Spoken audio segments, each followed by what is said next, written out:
Welcome back, everybody, to part 4 of Smack Talk, and that means our main event is on the schedule here. We are going to redo the road to WrestleMania 30 with fantasy booking WrestleMania 30. And if you don't know what fantasy booking is, that's when we decide what the matches are for the card. And there's a couple rules that are in place for this to make sure that people don't just go crazy. Number one, you need to justify your choices with a reasonable mindset of what WWE has in store. That means just because your favorites might be like Yoshi Tatsu and, I don't know, Emma, well, you're probably not going to see the two of them in the World Heavyweight Championship match for the main event of the night, because that would make no sense whatsoever. You have to take from a suitable time frame as well. We're going to go back to last WrestleMania is when you can book. So you can't start booking from, I don't know, 5 years ago or anything like that. You can't have any roster additions that don't make any sense. So there's no just adding a bunch of ROH guys to it. You can't bring back people from the dead. You can't have people that are retired come back. So Shawn Michaels is off the card. And the CM Punk situation is as follows. Supposedly he quit because he wanted to be in the main event. So you have two options here. If you don't book CM Punk in the main event, you have to keep him off the card. So either he's in that last spot of the night, title match or not, preferably title match, I would assume, or you can't put him on there. So there's no, mid-card match for Punk, nothing like that. So taking that into account, you also have to figure out timing for the matches. So you can't have like 30 matches that you would expect to have, an hour piece or something like that. It's a 4-hour show. You got to include pre-show kind of stuff and kind of go along with that as well. Obviously, you don't need to go too crazy with it where you need to say this is 8 minutes and 30 seconds for this match and all that other kind of crap. That doesn't matter. You can also do a bunch of extra stuff. I went out of my way to say who would be on the Legends panel for this evening and who would do the pre-show host and all that other kind of stuff. You don't need to do that necessarily, but I thought that it would be fun for myself to do it, so what the hell. So what we're going to do here is we're each going to break down what our fantasy booking would be, and we're going to let you guys decide who has the best alternative card, or if you think all of our cards suck, which could be a possibility, and you like the WrestleMania card that's being shaped up by WWE right now, then you could say that that's better and that we should never work for WWE. I wish we never will. Probably not if they listen to any episodes of SmackDown. Unless they want Vince Russo bookings, then yeah. So I'm going to go first, and I'm going to try to breeze through mine as quickly as possible because you can read it in more detail on smarkoutmoment.com. Commentary team is the same. Renee Young's doing backstage interviews. Scott Stanford for the pre-show. Our panel for the evening is Josh Matthews, Bret Hart, Shawn Michaels, and Steve Austin. Hulk Hogan is the host of the show, and he doesn't really do much. He just kind of, pops out every once in a while and says, "Oh, brother, that was a good match, wasn't it? Oh, son of a bitch," that kind of stuff. Throughout the night, we spread out a bunch of different backstage segments to include some wrestlers that aren't going to have any kind of part in this, like Santino Marella and all that. That's just time filler stuff. Typical WrestleMania crap. All right, pre-show only has one match. It's a mixed tag match. The Miz and the Bella Twins against Fandango, Summer Rae, and Eva Marie. This is a way to incorporate Total Divas into the card because everybody except for the Miz is a part of Total Divas. And if Summer Rae and Eva Marie are supposed to be having some kind of a partnership on the show, well, then it makes sense for them to fight the Bella Twins. And who comes along with Summer Rae? Fandango. Well, you need somebody to fill that male spot on the mixed tag match. And The Miz is a part of reality TV, so that's where you work them in together. Miz and Fandango, obviously fight each other. The Bella Twins fight the Summer Rae and Eva Marie. Pretty self-explanatory. First match of the night in hour one is a tag team match. Team Authority, which consists of Kane, Alberto Del Rio, Damian Sandow, Mark Henry, and Bray Wyatt against Team Anti-Authority, or whatever you want to call them. Dolph Ziggler, Kofi Kingston, Christian, Big Show, and Big E Langston. Basically, the setup behind this is Dolph Ziggler is somebody who has been speaking up against the Authority for how he doesn't have a push, sort of bringing stuff into real life here. Kofi Kingston does the same. He hasn't really gotten a main event push over the course of his career, except for that one thing with Randy Orton. Christian can talk about the whole blue dot situation and how Vince McMahon was never a big supporter of him. Big Show obviously has had his problems with the Authority, and Big E Langston, maybe you just give him some kind of a problem with the Authority. These guys, though, are all going to be on the side of these three main event people: Daniel Bryan, John Cena, and Batista. So all of those people are basically consisting of the anti-Authority people. Well, the Authority needs people to kind of even the odds. And Kane is obviously one of the biggest supporters of the Authority, but he gets Alberto Del Rio and Damian Sandow because they're kiss asses, and they just suck up to the Authority because they think it'll get them somewhere. Bray Wyatt has already said that the devil made him do it when he talked about attacking Daniel Bryan, and they never really established too much to go with that. Well, this is how you tie back them abducting Kane. They were doing it on behalf of the Authority. Mark Henry joins the team because, what the fuck, we need Mark Henry on the card. I like Mark Henry. So you start off the pay-per-view with a big tag match with a lot of people that are big names but not bigger names to be able to handle main event matches.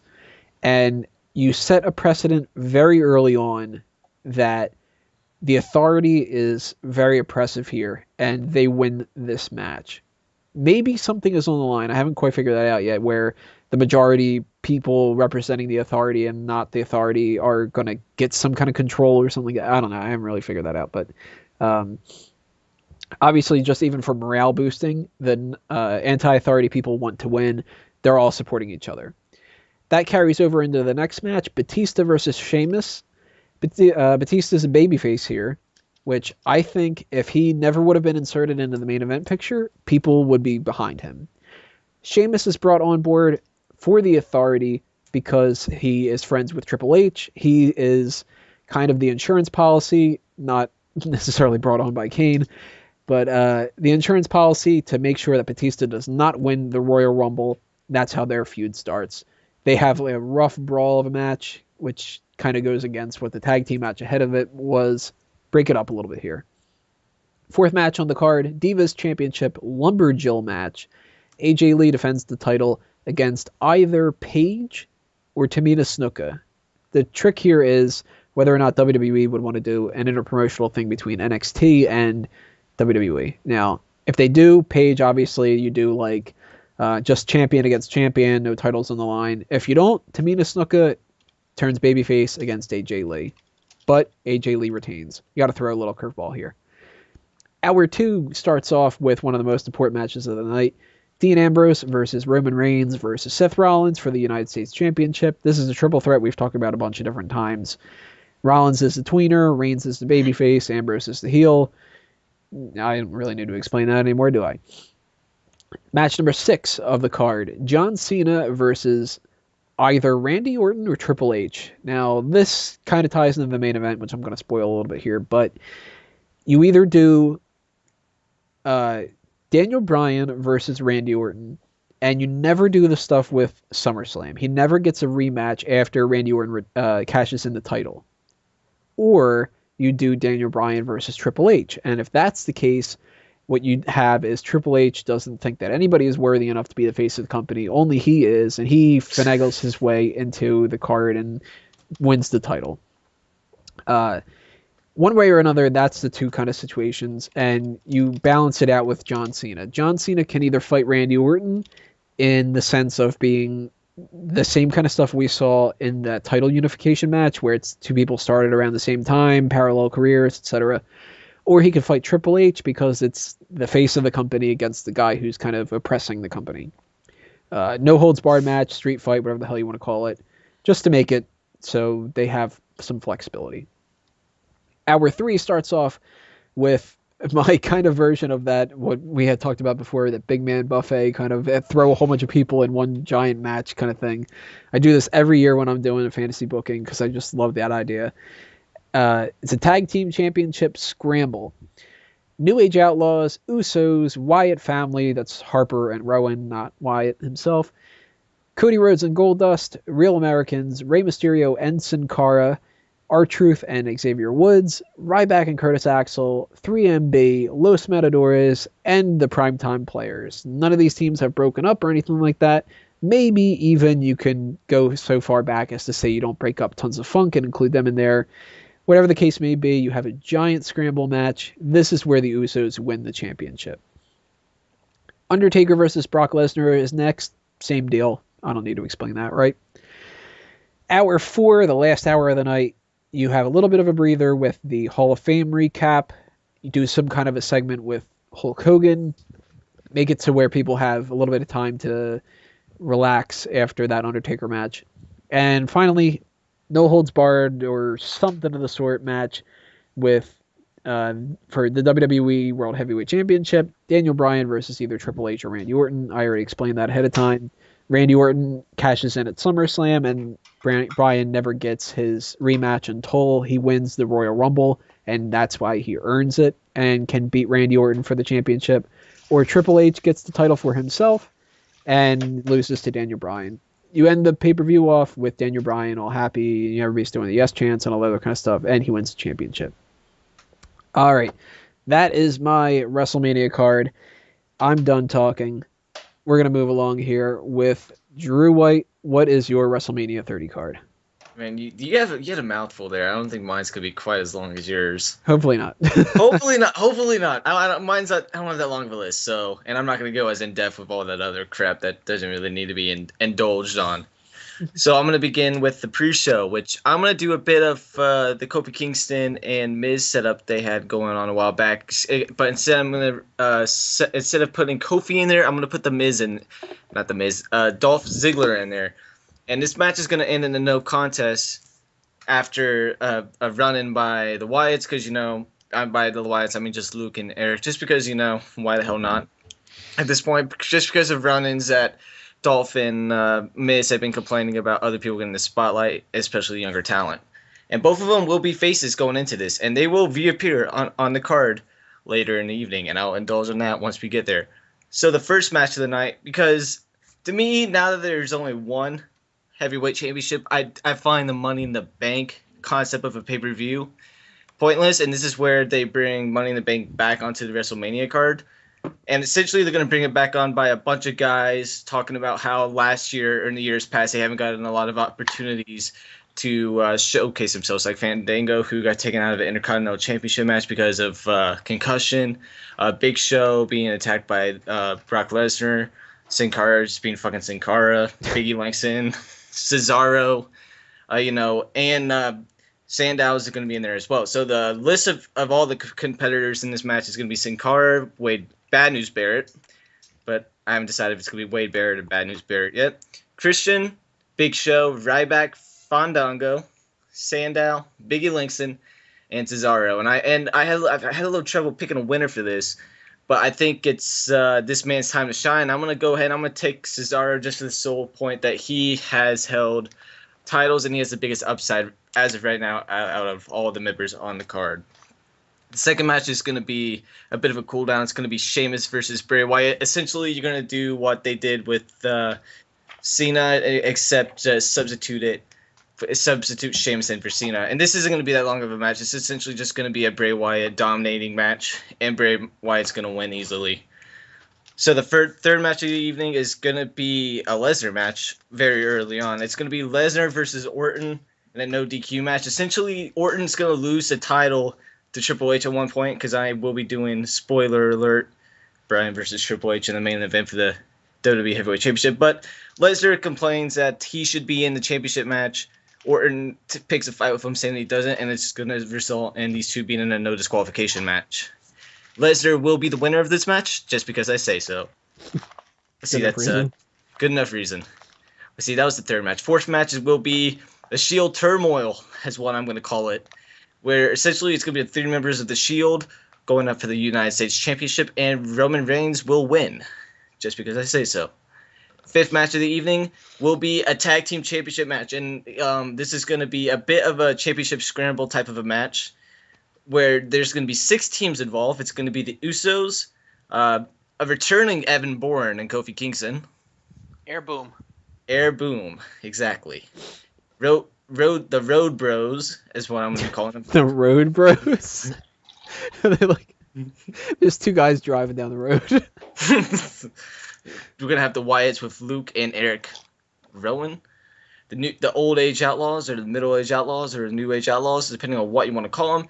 And this is where Miz and Ziggler is going to come in. Braddock's is going to feel bad for him, and they're going to put him in this matchup after being attacked on the pre-show. And I'm going to go ahead and just for the sole purpose, I'm going to give the Usos the title here, but they'll lose it down the line to the Miz and Ziggler, who will be on the ups and becoming bigger people in the company. Next match on the card will be a match for the Women's Championship or the Divas Championship. It'll just be Natalya versus AJ Lee. It's kind of another cool-down match. And AJ's just going to win. Blah, blah, blah. Next match on the card will be Cena versus Undertaker. Essentially, Cena talks about, like, you know how Cena's going through that phase where, everyone has to, if you want to be an upcomer, if you want to be the face of the company, you got to go through me.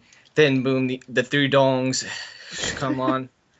And The Undertaker comes out, talks about how if anyone deserves to be, the face of the company, and kind of like if you're going to beat someone, it's going to be The Undertaker. So pretty much this is going to be the streak match for the year, and The Undertaker will win this match. And I think that this will be, in my scenario, I think this is going to be The Undertaker's last match. So I'd probably add some stipulation involving where, like as a retirement match of some sort, but Undertaker's going to win and he's going to retire anyways. And then this moves to the last match on the card where it's going to be Daniel Bryan versus Triple H. And essentially Triple H is going to be like, fuck you, Randy Orton. He's going to take that title off him because Randy Orton's just a crybaby bitch, as Triple H will say on TV at one point. Triple H is going to hold the title after the Royal Rumble. He's going to put himself in the triple threat match between him, John Cena, and Randy Orton. Take the title off him, and he's going to hold it this entire time. Bryan goes with his shindig about how he deserves to be the champion. Everything from SummerSlam on happens the way it is, besides for what happened at the Royal Rumble. Bryan and Triple H will be the main event, and Bryan will come out on top with a win. And then the next night on Raw, who else returns but CM Punk, and then they're going to feud it out. And I'm done. Alrighty, Peyton, you're up. Top that bitch. What are you pitching to us? Well, my WrestleMania is going to be taking a lot of time dedicated not just to reflecting on WrestleMania's past, but also building for WrestleManias of the future. One thing that has to happen, that I have to preface this, that has to be different, the WWE Network, rather than launching this month, has to have launched all the way back in January. So I don't know if that's something we're allowed to put into these rules, but that is going to be important, and that'll become more apparent as I get into this. The reason for that is because I want to build a sort of a friendly rivalry between NXT and WWE. Sort of NXT comes in and says, we're here, we're the next generation, and we're here to showcase ourselves. Not quite to the level of like the first season of NXT coming in, creating a nexus and taking over. It's not going to be like that. It's not going to be NWO 3.0. It's going to be just, we're here, be ready, because we're going to come, we're going to take all your titles from you, we're going to be a force to be reckoned with. So, what we have here, starting off in our pre-show, I have two pre-show matches because these pre-shows are generally an hour. Why only have one match? Why not fit two in there? But I did keep one of them as something short and more for comedy's purpose. So the first match that I would have would be Los Matadores, Ole, and El Torito, all three of them joining together, going against three-man band. And this could be a really little fun, short little match where there's a lot of funny little things with El Torito doing all of his flips and flying, taking down all the various members of three-man band, eventually getting the pin on Heath Slater, of course. After the match, I would see Heath Slater being so enraged that he continues attacking El Torito viciously, which the crowd is just going to hate this poor defenseless little bull. Who's going to come to his defense? But Jinder Mahal. Jinder Mahal comes and saves El Torito, and finally the long-awaited Jinder Mahal face turn happens at WrestleMania 30 pre-show. WWE is going to be like, seriously? It's good already, right? I'm only in the first match of the pre-show here, folks. Second match, we got Big E defending his United States title against Fandango. Who could believe it? A mid-card title being defended at WrestleMania. Well, here it is. Big E versus Fandango, which, funny enough, I was looking through the results of SmackDown. We had this match, so I highly doubt that we're going to see it there now. But I think these two could put on an excellent competitive exhibition to get the crowd warmed up, getting ready to the show, because we had the comedy one first. We have to have something a little bit more serious to get them amped up for the actual show. These guys, I think, they're ones to do it, and I think that'll really set the tone to have Fandango go over, finally cement himself as a player in the mid-card level, and start off a big point for him, which I think is going to be important because he is the arm candy for Summer Rae. Funny enough, I say that backwards. Summer Rae is going to be one of the newer stars going into the next season of Total Divas. We could surely expect a lot more of Fandango to appear in that show and possibly on WWE as well. Of course, I've said that before of Tyson Kidd, and we never saw anything come of that. But I think Fandango's a guy you could be a little more confident doing that with. So give the U.S. title to him, see where he goes with it. Give him the ball, let him run with it. Question. What's up? You have Big E as the U.S. champion instead of the did I IC fuck champion. up? I'm sorry. That's what I meant to say. That was a mistake. Okay, so Fucking there wasn't amateur like he didn't win the U.S. title down the line or anything like that. No, that was just a mistype or just a dummy mistake by me. My fault. Intercontinental title. Erase everything I said about the U.S. and fill it in with Intercontinental title. This is what happens when you let Time Cow book your show. This is what happens when the mid-card titles don't matter. Right. Like he's got on another European or some shit. Anyway, All right. continue. So now we start our actual WrestleMania. First off, I would actually have somebody sing America the Beautiful. Okay. I don't care who. It could just be Lillian Garcia. She always does a fine job with it. Well, we know that it's not going to be at MetLife then, right? No, of course. No, that has to be part of it. Obviously, I don't think you're going to be able to have jets fly over since this is in a dome, but you could have little fireworks or something enjoyable. You got to do that to keep the crowd hot at the beginning. Things that go boom, get them excited. You can get that. You can get the chick that won the award for singing the theme from Frozen. She's pretty popular right now. Yeah, that's a great idea. That's an excellent idea. And getting the crowd continue going hot for my first match, I am going to be following in Drew's footstep. I am going to be bringing back the Money in the Bank match to WrestleMania. And this is going to be a supersized Money in the Bank. What we're going to have here is we're going to have 3 stars from WWE, 3 stars from NXT, and then 2 tag teams who all these people found their way in there in matches on the upcoming weeks throughout Raw and SmackDown and NXT, saying, oh, here's our chance to get on WrestleMania and have a chance at possibly winning a world title down the line with the Money in the Bank. In this match, your 3 stars from WWE would be Dolph Ziggler, Damian Sandow, and Christian. Your 3 stars from NXT would be Sami Zayn, Tyler Breeze, and Alex Rose, which Alex Rose is a new guy. If you haven't seen him yet, best entrance ever. Matter of fact, the only reason I would have him in this match is so that his party that comes out with him, he has a bunch of group of people come out in party outfits, all types of raver gear and stuff like that. I would want to see someone jump off a ladder into that whole party. I think that'd be excellent. What were you going to say, Miguel?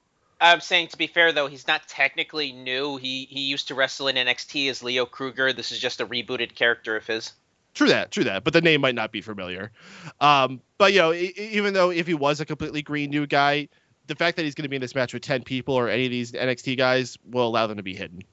But the final 4 that I have in there would be the team of Brotherhood, Cody Rhodes, and Goldust, and the Real Americans, Antonio Cesaro and Jack Swagger. With all these names, I don't need to tell you this match will be amazing. I think the standouts in it would be Sami Zayn. Absolutely would impress a lot of people and make a name for himself there. Goldust, I think, would still show that he has a lot in the tank.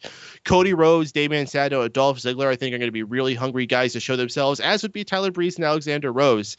However, the man I see coming on top and getting himself a Money in the Bank in the end, holding it tall with his long-ass arms, Antonio Cesaro. Well-deserved, I do say so myself. I gave rough times to these. I didn't go as deep as Tony, and I didn't know if it was even going to line up, but as it turns out, it all added up to 4 hours exactly. So I would figure about 25 minutes for this Money in the Bank matchup, including entrances. Next match we would have would be a Divas match. It would be between the women's champion, or the Divas champion, I should say, AJ Lee, against the NXT women's champion, Paige. Well, because there's just no one on AJ's level in WWE for the face. There's really no one you could put her there on a WrestleMania event level. matchup at this point. And even if you did any booking, I don't think there's anyone you can even build up to have that type of aura to them. Paige, I think you can. This girl has the highest selling merch item as an NXT star when it just came out. Really? That is huge. Yeah. Her shirt sold gangbusters. Huh. Huge numbers.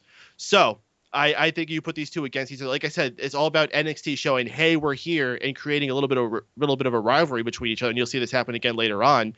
It's women's title versus women's title. Not necessarily you win, you get both titles, just friendly rivalry saying, hey, let's see who's the better women's champion here. Let's have a match against each other.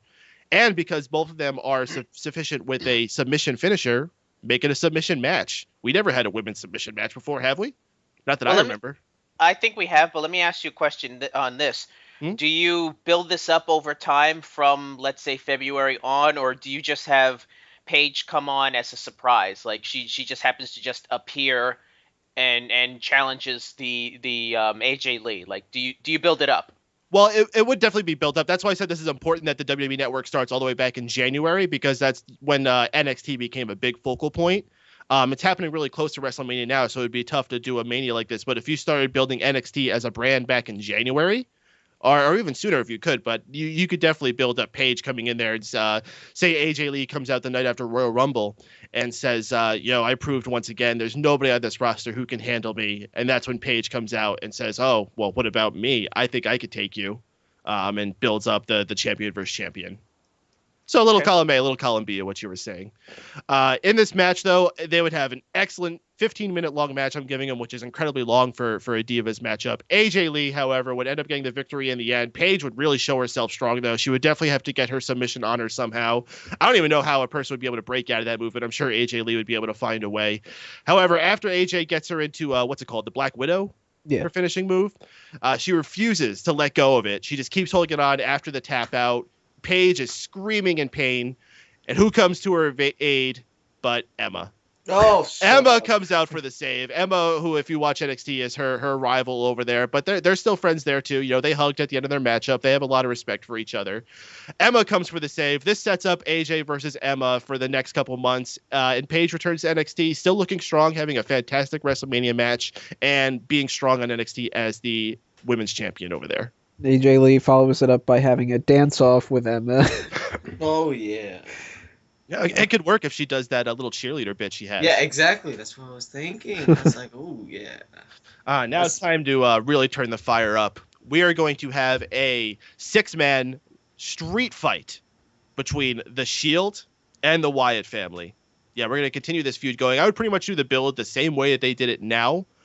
There's really not too much I would change, except I would keep this match going rather than breaking him up and having Bray Wyatt face John Cena.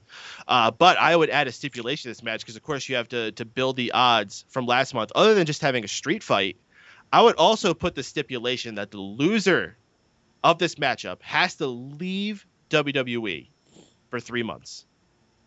Not anything, 3 months, big deal. But you know what? It gets them out of their hair for that time period and allows them to stand strong throughout all that. And it's better just to be honest, because you know what, they could say, leaves WWE forever. They're going to be back. How many times has he left WWE forever and he was there next week? Another cool concept you could do for that is the losing team has to split up. But who do I don't really want to split them up. And I'll tell you why. Wyatt family leaves WWE for 3 months. There's 2 ways you can go about this. They just leave WWE, which means they could be on NXT. So they could still appear over there, so they're not completely gone from the conscious. Or you just have them gone for 3 months and you have them come back looking even more haggard, even more grizzled, and even more demonic. And you have another chance to redo their debut, because yes, the debut was great as far as all the video packages. You could do that again, do all the "we're here" and all this, but actually give them a purpose. This time they come back and they have vengeance against the Shield. The reason they have vengeance, of course, is because they're going to lose. I don't know if I said that. I just kind of started going to describing what would happen afterwards. But the Wyatts would lose against the Shield this time. Shield cements themselves as a strong team, back on the same page, and continues out to the next period of their careers as baby faces this time. They've already had a strong run as heels, and now they're going to be baby faces. Wyatt family will be back in 3 months, just in time to have the feud pick up again for SummerSlam. And I would keep having a series of these matches, maybe just another regular match at SummerSlam, and maybe by the time we get around to Survivor Series, I'm smelling a War Games. I think it's time to finally swallow the pride and give it a try. That's just my idea for Survivor Series because we're not booking that yet. After that excitement that'll surely be had, we're going to slow it down for a short 10-minute match, similar to what we had with the Divas. We're going to do it with the tag teams. The WWE Tag Team Champions, the Usos, going up against the NXT Tag Team Champions, the Ascension. And you haven't seen these guys. These guys are just big, brawlic badasses. I believe they're being referenced to the Legion of Doom a lot, and I think that's a very fair assessment. These guys are just huge, brutish type guys. I think a match between these two would be a little short and exciting. Currently, the Ascension is undefeated, and I think that's the angle you can go with this match. The Usos are on a hot streak, and the Ascension is undefeated, and the Usos want to add one more thing to their resume. However, I wouldn't let them do it. I would let the Ascension continue to reign strong because I think you got to let NXT get a few wins in this, and I think this is a good one to get it. Once again, not for the titles, just titles versus titles in the sense that it's the champions versus champions. But they're not going to take the tag titles from them. It's just, in this case, NXT proves himself superior with the Ascension going over the Usos. After that bathroom break, it's sad to say because both teams are very talented, but that's essentially what that match would be there. We go to a MMA rules match between Brock Lesnar and Batista. Now, I'm not too familiar with the rules of MMA. Perhaps Steven can tell me on this. What is the usual round length and all that? 5 minutes. Yeah, 5 minutes. And how many rounds? Three 5-minute rounds for a non-title match. A title match or main event is 5 5-minute rounds. Does it count if Batista doesn't do it? Now, that's perfect. That's actually exactly what I thought it would be. 3 5-minute rounds, and that's what I would have this be. The way I would have this go up is Brock Lesnar throughout February and January's pay-per-views would continue beating up just big, huge guys. Haven't beat up Big Show in January, and in February haven't beat up Mark Henry or I don't know who the hell else, maybe Ryback, whoever else you want to have to make him look like he's a big monster. Says, once again, no one can handle me. Well, not you would say it, Paul Heyman would. No one can defeat Brock Lesnar. That's when you have Batista return. Not the way they had it. Try to keep Batista quiet. Even if the dirt sheets report it, so what? Do it at the proper time. That's when Batista comes out. I don't think people would be booing him. I think you would manage to be able to keep the crowd cheering for him at this point. Have him go against Brock Lesnar in an MMA rules match. Have these guys just beat the living shit out of each other. Bloody each other's lips, black eyes, whatever the hell they got to do to make each other look like they just beat the absolute shit out of each other. Have it go the full length. 15 minutes, 3 5-minute rounds, go to a decision. Have a guest panel of judges. If they can, get some really big names in MMA. Get Chael Sonnen. Maybe see what Ken Shamrock's doing, get him back. I don't know who else you would get. I'm sure Steven can name off some better names to have in a situation like that. The guest panel, though, would end up voting for Batista. It'll be very close, and may only have him win by a point, but Batista would win the match. Brock Lesnar, not happy, attacks Batista after the announcement of the winner, and that'll continue that feud going on down the line throughout some point in the year, whenever they decide that Brock Lesnar wants to have another match. You could do it at Extreme Rules, you could do it at SummerSlam, where the heck ever. Next match, we have The Undertaker defending his streak against John Cena. Not much you guys say about that. John Cena is one of the few people that I think you could really get the suspension of disbelief that he could pin The Undertaker just because he's John Cena. However, in the end, Taker defends the streak and goes on to ride off into the sunset until next year. Next, we would have our 30-man Battle Royal that, just like Hulk Hogan would have announced, only I would do, once again, WWE versus NXT. Not necessarily 15 from WWE, 15 from NXT, maybe like 2010. Because, there certainly is a better roster in WWE. This is where you're going to fit all those people who were missing. Your Sheamuses, your Rey Mysterios, your Sin Caras, your Mark Henrys. They could all go into this Battle Royal. Who would win this? I would have it be Alexander Rusev. I mean, they've just been having this guy come out there, stand on a pedestal looking like a badass. You got to do something with him to make an impact soon. Peyton. We'll do it. What's up? You're telling me that you're not a believer? Listen, I'm not done yet. Oh, okay. Sorry. But yeah, Alexander Rusev, I would have win this Battle Royal. Now that Miguel has completely taken the steam out of it, we get to my next matchup. We have, for the NXT title, having their rematch from the Arrival pay-per-view, Adrian Neville versus Bo Dallas for the NXT title. Ooh. Not only does the winner of this match become the NXT title holder, they also get a WWE contract. And that's how you raise the stakes, because they already had a ladder match. How do you go up from there? Well, you're at WrestleMania, and you got a chance to become part of the big time as a champion. Can't get much better than that. Think these guys could put on an absolute clinic at this point. and I would have Bo Dallas win this matchup cleanly, allowing Bo Dallas to start appearing on Monday Night Raw, smiles and all, with the NXT title on his shoulder, shouting out to all of his Bo-leavers. They are the wind beneath his wings, you know. Believing. Yes, indeed. So that's a lot of NXT involvement there, certainly. We would have a little bit of a 10-minute break for our Hall of Fame segment, which, by the way, the people I would put into my Hall of Fame, I would do Randy Savage and Miss Elizabeth, inducted by Hulk Hogan, as the main event of this year's Hall of Fame. I would do Jake Roberts and Scott Hall together, inducted by Diamond Dallas Page, which I think would be fantastic. Paul Bearer, who I would have inducted by The Undertaker, if you could work that out to a fun way. And also I would have King Kong Bundy, the Freebirds, Kamala, and as our celebrity inductee, Cyndi Lauper. I think Cyndi Lauper has done a tremendous amount during the Wrestling Connection. What's up? Kamala inducted by his foot. Okay. That's a way to get her foot in the door. Done. We come to our main event for the evening. A 60-minute Iron Man matchup for the WWE title between Daniel Bryan and Randy Orton. Jesus Christ. Wait, you had enough time for that? There was that's all I'm other matches were only in 3 hours? Yeah. I'll send you the times from if you want. I guess I haven't been saying them, but yeah, this all works out to exactly 4 hours when I add all these times together. Nice. How many matches were on there? On WrestleMania itself, it was 10. Oh, Jesus Christ, man. You must be, you should work for WWE, man.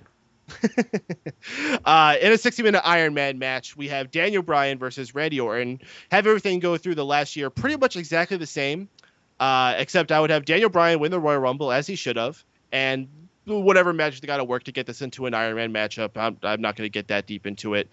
I would, however, have Shawn Michaels as a special guest referee. So one thing I wouldn't have done last year is have had him, that special guest referee, or whatever match he was at Hell in a Cell, I think it was. Don't do that. Say Shawn Michaels as a special guest referee for WrestleMania, since he is synonymous with Iron Man matches at WrestleMania, since there's only one of them, and it was him. He would, of course, have the same pressure going into it from Triple H saying, listen, I'm depending on you to do the right thing out there. But then, of course, he's torn because Daniel Bryan is his former protege. He's trained him. He's got to be happy for him, and he also knows that it's the right thing for the star to be coming up. He ends up calling it 100% down the middle, which, of course, is rare for Shawn Michaels. They always build it up that whenever Shawn Michaels has been a special guest referee before, there's always controversy. Well, nope, not this time. He calls it 100% down the middle. And in the end, Daniel Bryan wins the matchup, winning the WWE title, finally, once and for all. Everybody's celebrating, going yes. However, Triple H comes out. He is not happy. He is yelling at Shawn, Shawn, I can't believe you. I was depending on you. Randy, I can't believe you. You are not the face of this company. You are terrible. You both get out of my ring now. Now I would like to invite out to you my new face of the company, Antonio Cesaro. Brings him out here, gives the Money in the Bank briefcase, starts up the matchup, and Triple H says, oh, and by the way, this is no disqualification, and I'm the special guest referee. So, of course, the odds are all stacked against Daniel Bryan right now.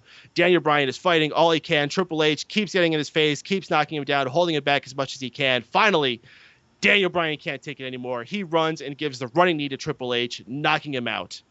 However, he's distracted. Antonio Cesaro comes from behind, hits him with an uppercut, goes for the pin, but Triple H is knocked out. No one's there to get the count.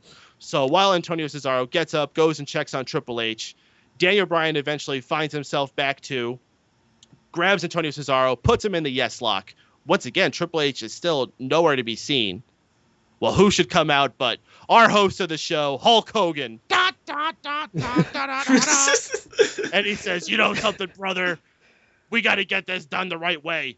HBK, I'm the host, and I say you get back down there and you call this match the way it's supposed to be done, brother. HBK runs down there. Antonio Cesaro, Daniel Bryan are both, drained. They keep fighting. Finally, Daniel Bryan gets the running knee, gets the yes lock, gets whatever the hell he gets on him, wins the match, and Daniel Bryan reigns supreme at the end of WrestleMania, overcoming all odds, not just throughout that night, but over the past year, and people finally had that feel-good moment with him that we all wanted. Alrighty. How many more Wego. do we have? Wow, that's a great way to get everyone in the mood. Okay, so for my pre-show, like Peyton having 2 matches on there. I got Dolph Ziggler versus Fandango just because I think it'll be a good backwards and forwards match that you can work. And for one of the pre-show matches, the build to it is going to be Bad News Barrett for weeks antagonizing Alberto Del Rio and using his bad news gimmick to turn face. And he comes down to the ring and gets in Del Rio's face and says, "I'm afraid I've got some bad news for you." Lays him out with the bull hammer and pins him in 5 seconds. Because fuck Del Rio. And I think that would make Wade Barrett probably the face of the company in one night on a pre-show.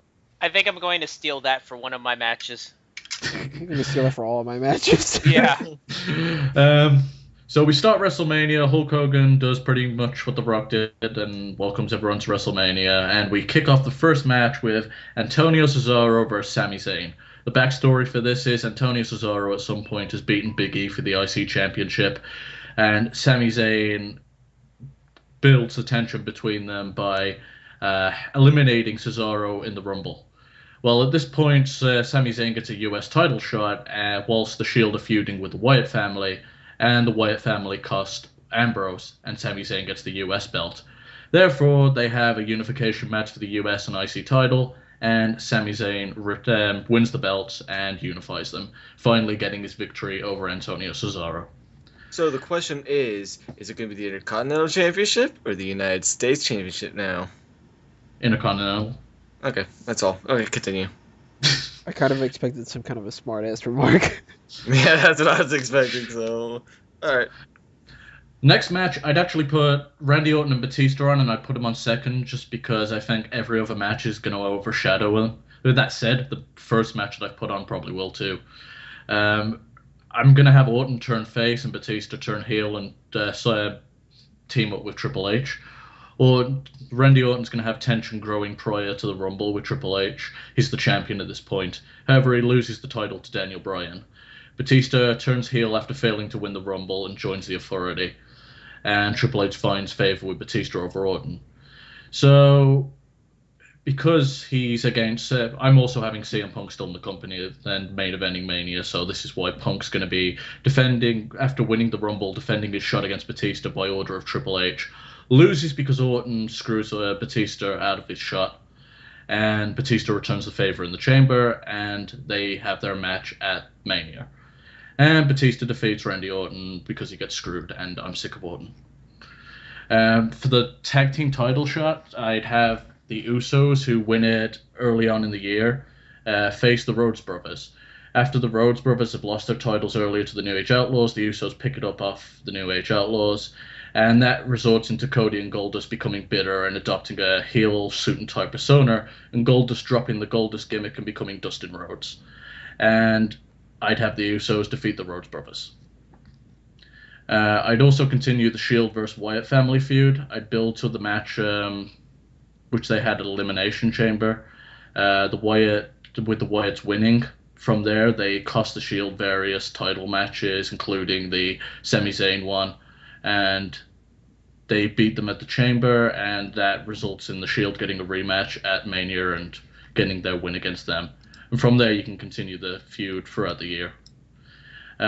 Next, I'd have the streak, which is going to be Brock Lesnar versus The Undertaker. I like the first segment that they did with the pen stab.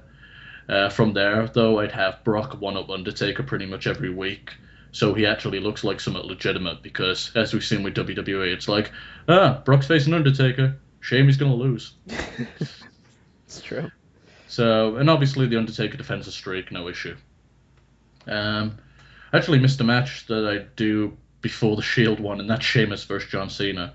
I'd have Cena pretty much after the SummerSlam match with Daniel Bryan and losing, feud against various heels until the Royal Rumble. He's going to eliminate a returning Sheamus and eventually lose himself. And then John Cena eliminates Sheamus in the Chamber as well. This leads Sheamus to snapping on Cena next week on Raw, and that sets up their match for Mania. After the Brock Lesnar vs. Taker match, a cool down is going to be Paige versus AJ Lee. I'd bring in Paige as the NXT champion, beat AJ Lee on Raw with a flash pinfall. After that, for the next several weeks, Tamina and AJ are going to beat down Paige, but she one-ups them again, winning the title at Mania and vacating the NXT belt.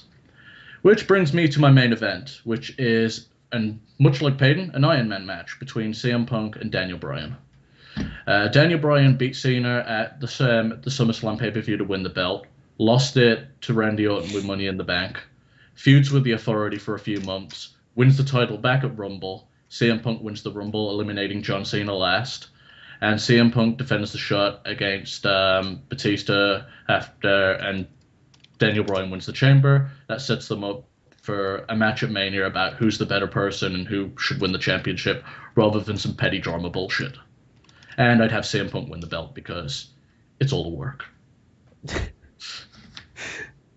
Sticking to that until WrestleMania 30 is over with. Fuck, he's going to return to WrestleMania 31. Year-long work, man. All right, last up. Miguel, what do you have for WrestleMania 30? What would you book? All right. Let's start. I'm going to be making some historical changes in terms of stuff that's happened recently, and I'll go into that as I go into it. Don't worry, I won't take you too long. Don't worry. No, I'm sorry, I farted. Oh. Okay, fair enough. That's like the most life this podcast has had in the last 10 minutes. All right, my first matchup that I'm going to have on here is the pre-show matchup, and it's going to be Big E Langston defending his Intercontinental title against Ryback. And I'm actually going to... I might be making a mistake with this, but I'm going to do it anyway. I'd have Big E drop the belt to Ryback. I don't think Big E's really done much with the belt, in all honesty. I don't know if he's got a feud going right now. I could see a feud between Ryback and Big E. I think you've got two big guys out there that, you know, are compelling looking. You know, people still notice Ryback, even though he hasn't really done much at all. Big E is Big E, obviously. I think you can get a little mid-card feud going, you know, something to keep the keep SmackDown going, or whatever show they're on, you know, for the next few weeks or so. So I would start something off on the pre-show with that. So I'd have Ryback go over Big E and get the Intercontinental title. Plus, that'd be a great way to rebuild Ryback, because I still think Ryback has something in him. Okay.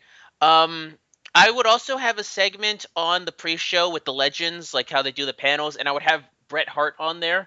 And the only reason is because I would have a segment where Fandango comes in to interrupt and starts, like, you know, poking at Bret Hart, starts messing with him, which sets up a later matchup later in the show, which I'll get into as I get into it.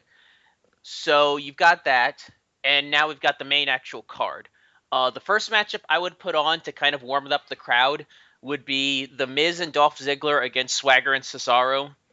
I think I would do what WWE did, where you kind of show that those guys actually have a you know, have the same agenda in terms of being left off of big shows, and you build it up to them getting being in an actual tag team. And I think those guys could really tear it up against a team of Swagger and Cesaro. Plus, it gives that WrestleMania moment of Cesaro landing the giant swing, which has he done that on WrestleMania? I don't think so. Yeah, so that would be a neat little bit to do. So I would have that one going. My next segment, hold on, let me just fix this real quick. My next segment would be a Santino bit, like a comedy thing that he would do. I don't know what you would do, but I would have him do something WrestleMania related. Where's WrestleMania going to be again? New Orleans. I'd probably have him come out with like Mardi Gras beads or something, like talk about being on Bourbon Street or something, or, you know, just throw some jokes out. Which diva is going to take advantage of the beads? I don't think there's going to be a diva coming out to take advantage, honestly, because I don't think any divas on the roster would be stacked enough to justify that. I mean, we're not talking about the late 90s era of divas here. What's her face? Eva Marie? Yeah. Yeah, because the late 90s divas are so good. Fucking Ivory. Hey, And shut your... Jacqueline. Yeah, okay. Nikki. She would do it. She seems like the type that would. There you go. I vote Nikki. Anyway. Yeah, I vote Nikki too. So we got two. Anyone else? Nah, Nikki it is. Nice. All right. Well, we'll have a segment with Santino talking about being on Bourbon Street and all that other stuff. And then we'll have Zack Ryder come out and pretend to be a part of that, but that leads into what I plan on doing, which is a big Zack Ryder turn where he annihilates Santino. Like, he really, like, almost uncomfortably beats him, which sets up a Zack Ryder heel turn. Just I love because those. I prefer those comfortable beatings. Yeah. No, I like the ones where it goes too long, like a good 5 minutes longer than it should. You know, like a good Brock Lesnar Big Show one. basically, yeah. That's the only way you're gonna turn Zack Ryder is if you make him. You make really him bore the crowd? Yeah. All right. I don't know, but that's something I had planned. But now we get on to the one of the big main events, which is the Shield versus the Undertaker. I think this. I didn't want to do the triple threat matchup. That was my idea earlier, but then I'm like, you know what? I don't really have any plans for the Undertaker. Honestly, I think that they could pull out a great matchup, and I think you could use the Undertaker for what I think he should be used for, which is to put over put over talent. And I think you could really I think you could really make a guy like Roman Reigns look really good against the Undertaker. I mean, he'd still lose. I would have it be where the Undertaker still wins, but I would use that to start up the Shield turn. Like, I would have Dean Ambrose cost Roman Reigns the win, if anything. Let's see. My next matchup would be the one that was built up in the pre-show, which is Fandango with Summer Rae in his corner versus Tyson Kidd with Natalya in his corner. Which there isn't really much aside from the build-up in the pre-show, but I think this could be a nice little hot matchup to keep the crowd paced up. I really think that could be a decent matchup, and plus it gives a chance for Fandango to get a big WrestleMania entrance, which I think if there aren't many guys that have those big WrestleMania entrances, and I think Fandango could really take advantage of that. I'd have Fandango. I'd have Fandango go over because screw Tyson Kidd, he doesn't need the win. Next up would be Lesnar versus Batista. Like, was it Wago? You had said Lesnar versus Batista. Which one of you guys was it? Peyton. That was Peyton. Peyton. Yeah. And I wouldn't do anything special though. Like, I like the concept he had for the MMA rules matchup, but I wouldn't do it yet. And the reason is, I would keep the feud going.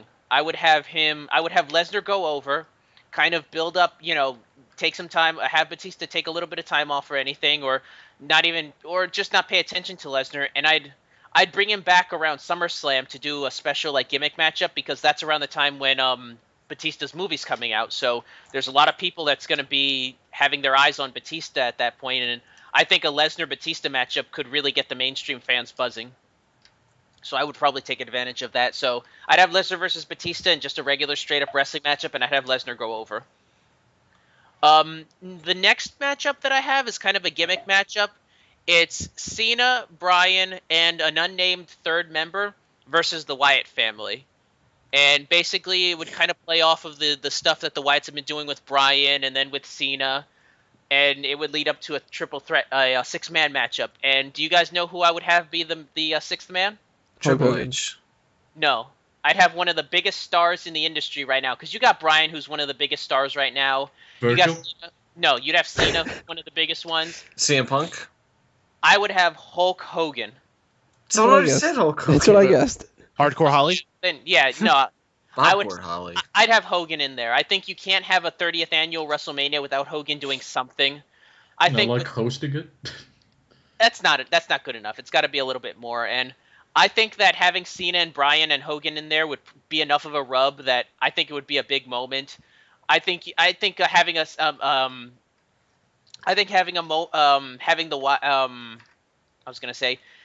a moment where like Bray Wyatt has goes face to face with Hogan, and Hogan hulks up and gets a few punches in, like that could be a good WrestleMania moment for those guys, and I think that would really get a lot of people buzzing. So that's one of my big matchups that I would have for there.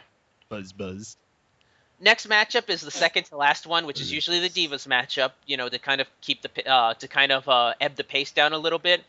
I would have AJ Lee throw out an open challenge for the Divas belt. I'd have Emma take up the offer, and I'd have her win. Honestly, I don't see anybody else on the roster that could legitimately win the title against AJ Lee. So you know what? I'd go for a surprise win. I'd have it be like a 5-minute competitive matchup because no one really knows that Emma can actually wrestle. So I would have her wrestle with AJ Lee and I'd have her win. I'd have her take the belt off of her, honestly. I mean, you could keep it going after that, but I think you need to do something special with that, and that would be a pretty surprising moment for people. And then finally, you have the main event, which is Randy Orton versus CM Punk, with Triple H as the guest referee. And the way I would build this is I would have had Punk and Bryan be the two last members of the Royal Rumble and kind of do what Michaels versus Undertaker did at the Royal Rumble back in 2011, I believe. Was it 2011 when they had that big, like, almost matchup at the end? 2007. That was 2007, right. I would do that. I'd basically have both guys... I'd have both guys basically spend, like, the last... Apparently that really struck Wago funny. What happened? Me. Anyway, continue other than the 7-Eleven rhyme. Yeah, I'd have Punk win the Rumble, and I'd continue what they were doing before with Punk, where Triple H and Punk kept having, like, stare downs and stuff like that. And I'd basically have Triple H insert himself as the guest referee. And I don't know what else you would... I can't really say the specifics. They would have to be between the two guys, but long story short, I would have Orton I would have Punk beat out Orton, and then basically end WrestleMania with Punk landing the GTS on Triple H. I think that would be a huge moment. That would, in my opinion, legitimize Punk even more. And it'd be a great way to end the show. It would have Punk finally getting that big WrestleMania moment. You could have Bryan and Cena and Hogan and all the faces come out to congratulate him, and that's how you go off WrestleMania. So that's pretty much my WrestleMania 30 card if I had the ability to book it. Alrighty, guys. Tell us what you think of our cards. Tell us who you think had the best card, or, as I mentioned before, if you think WrestleMania is shaping up to be better than all of our cards put together and we should all go to hell or something. Yeah, that's the case. Right. I'm gonna win this just for the fucking Alberto Del Rio Bad News Barrett match. I don't know, the Jinder Mahal face turn is very tempting. Mm-hmm. What? There's face turn? What? We could just take all the best parts and make one big super card. So yeah, guys, let us know what the best parts of all of our card is together, and we will make a super card after that. Oh yeah. Drew can write it. Yeah, I'll write it. We're going to take a little bit of a break, and we're going to come back and do something very quick in comparison to what this is. We're going to review TNA Lockdown.